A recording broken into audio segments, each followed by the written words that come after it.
Assalomu alaykum hurmatli muxlislar. Hozir 25-yanvar 18:00. Xo'p, boya soat 1larda peshinda suv sepib qo'ygan edim, latok yopib. Mana xonani harorati ko'rdinglar. Ayvonda o'stiryapmiz. Xo'p, ham qopqog'ini olamiz deb yana mana shunaqa qilib sepib qo'yamiz. O'sganini ko'rib olinglar, yaxshilab.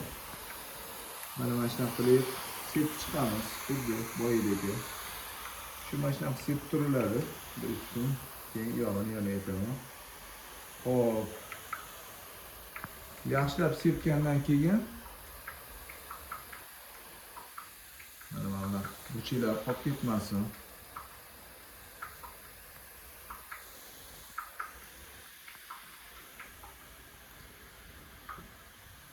Ertalab shu jarayonni yana bir qaytarib qo'yamiz. Mana chelak oqishni boshladi o'zi. Ertaga kechqurun qanchalik o'sganini yana ko'rsataman. Sog' bo'linglar, yaxshilikni ko'rishinglar. Rahmat. Qopqog'ini